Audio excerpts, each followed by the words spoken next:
Nation first के आह्वान के साथ देश को आगे बढ़ाने के लिए प्रतिबद्ध है। वो नए नए स्टार्टअप्स के जरिए देश की चुनौतियों का समाधान निकाल रहा है। रेशनल थिंकिंग और साइंटिफिक आउटलुक उनकी पहली प्रायोरिटी है। राष्ट्रीय शिक्षा नीति में भारत के युवाओं की इसी एस्पिरेशंस को प्राथमिकता दी गई है। हमारी कोशिश ये भी है कि भारत का एजुकेशन इकोसिस्टम दुनिया के आधुनिक शिक्षा व्यवस्थाओं में से एक बने। नई नेशनल एजुकेशन पॉलिसी में जो मल्टीपल एंट्री है, एग्जिट पॉइंट की व्यवस्था है, उससे स्टूडेंट्स को अपनी शिक्षा के बारे में फैसले लेने में आसानी हो गई। हर एग्जिट ऑप्शन के बाद उन्हें एप्रोप्रिएट सर्टिफिकेट भी दिया जाएगा। ये स्टूडेंट्स को पूरे कोर्स की फीस की चिंता किए बिना अपना फैसला लेने की आजादी होगी। साथियों, सरकार हायर एजुकेशन में नंबर ऑफ एनरोलमेंट्स बढ़ाने और सीटें बढ़ाने के लिए भी लगातार काम कर रही है।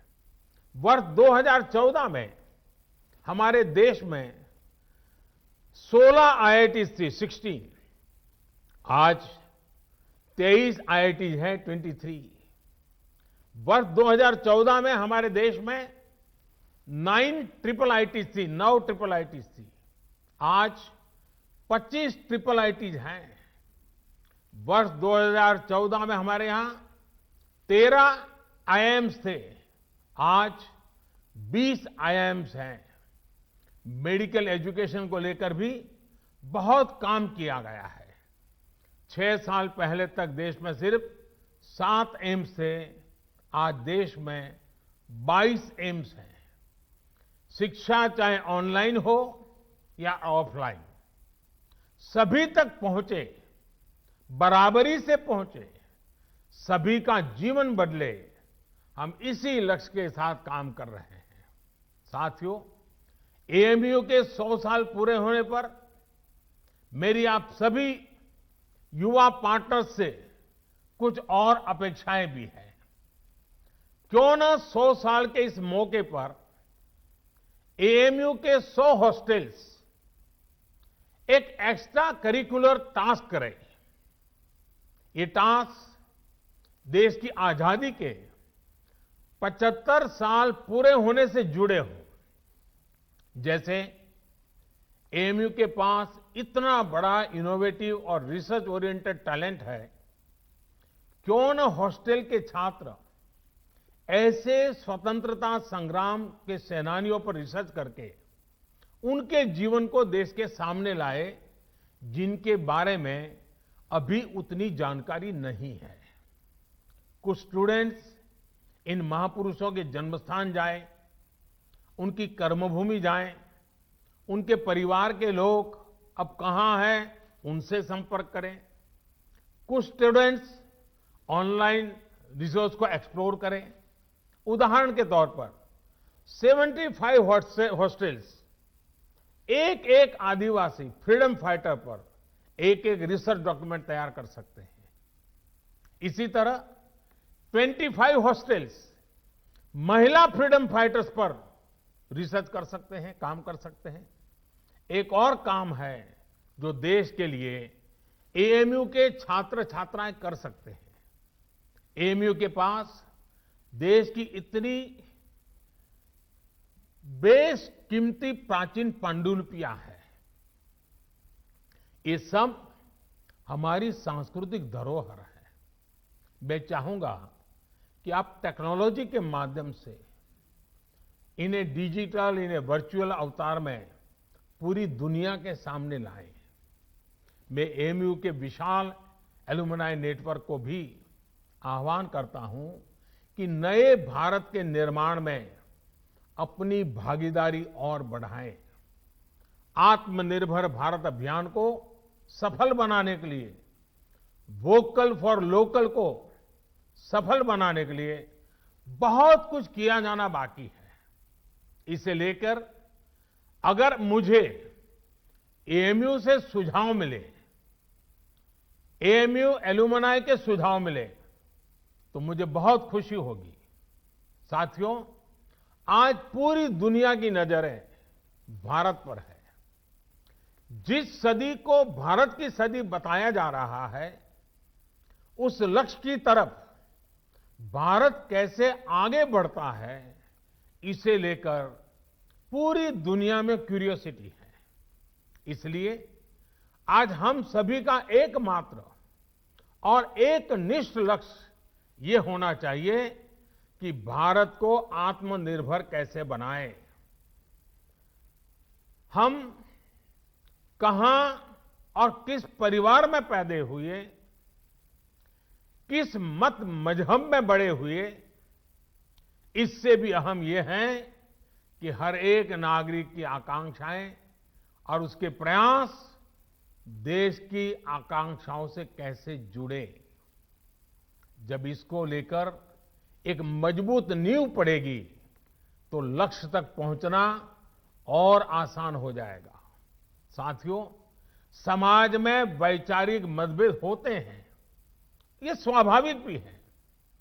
लेकिन जब बात राष्ट्रीय लक्ष्यों के प्राप्ति की हो, तो हर मतभेद किनारे रख देना चाहिए। जब आप सभी युवा साथी इस सोच के साथ आगे बढ़ेंगे, तो ऐसी कोई मंजिल नहीं जो हम मिलकर के हासिल न कर सके।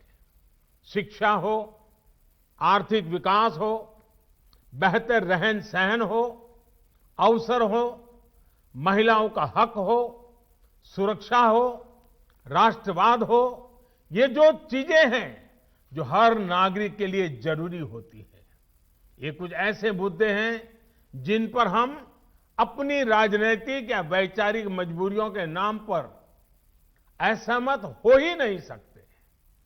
यहां अलीगढ़ मुस्लिम यूनिवर्सिटी में इन मुद्दों पर बात करना मेरे लिए इसलिए भी स्वाभाविक है क्योंकि यहां से स्वतंत्रता के अनेक सेनानी निकले हैं, इस मिट्टी से निकले हैं। इन स्वतंत्रता सेनानियों की भी अपनी पारिवारिक, सामाजिक, वैचारिक परवरिश थी, अपने अपने विचार थे।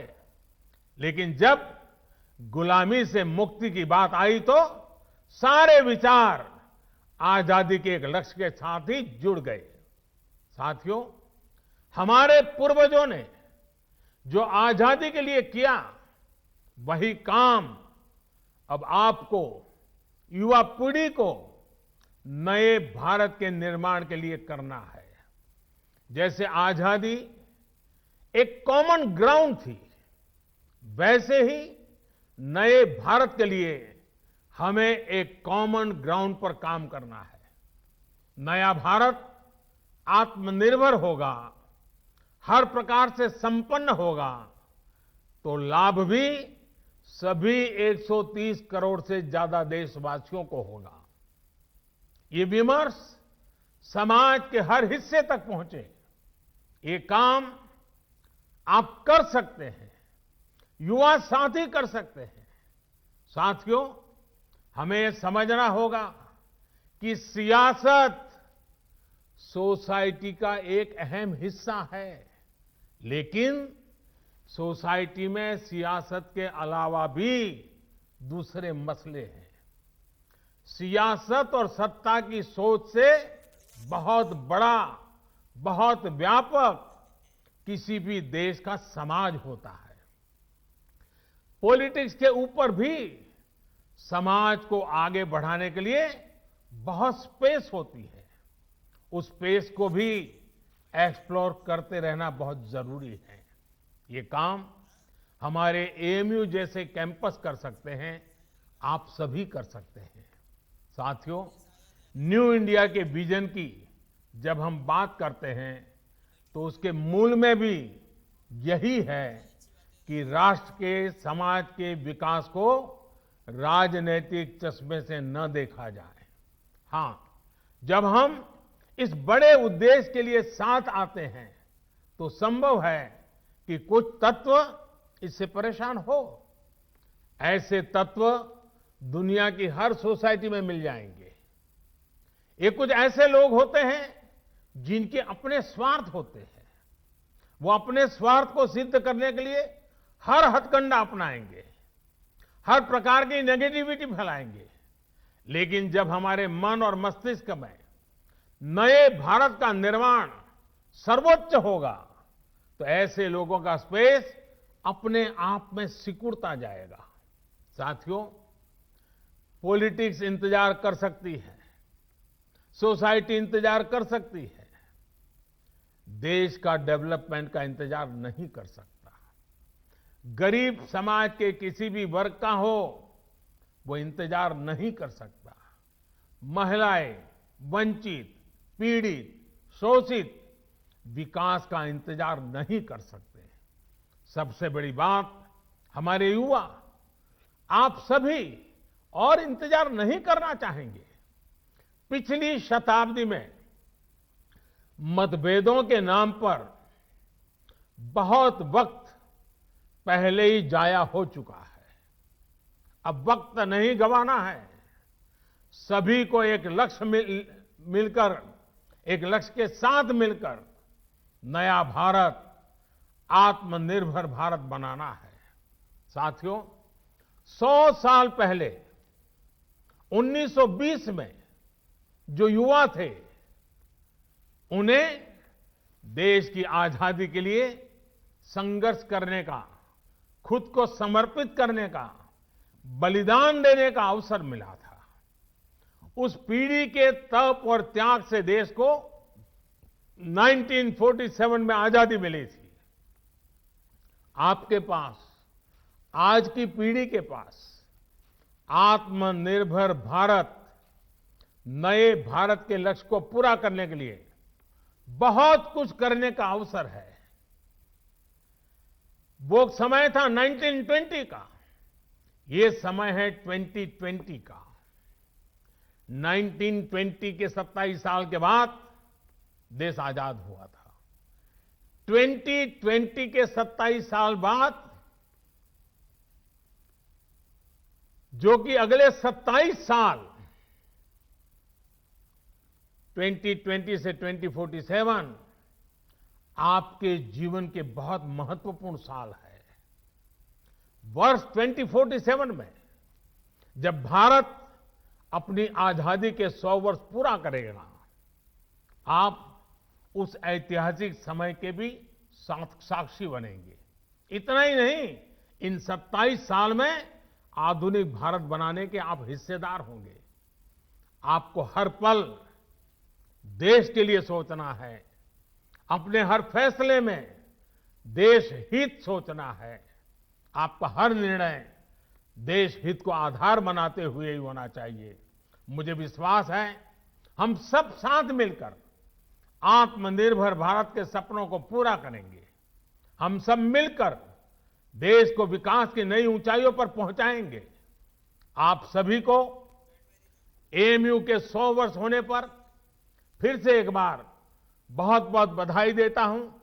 और इन 100 साल में जिन जिन महापुरुषों ने इस संस्थान की गरिमा को नई ऊंचाई पर ले जाने के लिए निरंतर प्रयास किया है, आज उनका भी पुण्य स्मरण करता हूं, उन सबका भी आदर करता हूं। और फिर एक बार आज के इस पवित्र अवसर से भविष्य के लिए अनेक अनेक शुभकामनाएं देता हूं। विश्व भर में फैले हुए अलुमनाई को भी मैं उत्तम स्वास्थ्य के लिए शुभकामना करता हूं, उनके उत्तम भविष्य के लिए भी शुभकामनाएं करता हूं। और एएमयू के भी उत्तम भविष्य के लिए अनेक अनेक शुभकामनाओं के साथ मैं आपको विश्वास दिलाता हूं कि ये सरकार आपकी प्रगति के लिए, आपके सपनों को साकार करने के लिए हम भी कभी पीछे नहीं रहेंगे। इसी एक विश्वास के साथ आपका बहुत बहुत धन्यवाद, बहुत बहुत धन्यवाद। 100 साल पूरे हो चुके हैं। शताब्दी समारोह में प्रधानमंत्री नरेंद्र मोदी ने संबोधित किया एएमयू को, और उन्होंने बताया कि एएमयू कैंपस अपने आप में एक शहर है और 1000 से ज्यादा विदेशी छात्र जो हैं वो यहाँ एएमयू में पढ़ाई करते हैं। एएमयू एक मिनी इंडिया की तरह है। तमाम बातें प्रधानमंत्री नरेंद्र मोदी ने एएमयू के लिए कही। As chief guest, our honorable Pradhan Mantri ji is a great visionary who has made his mark as one of the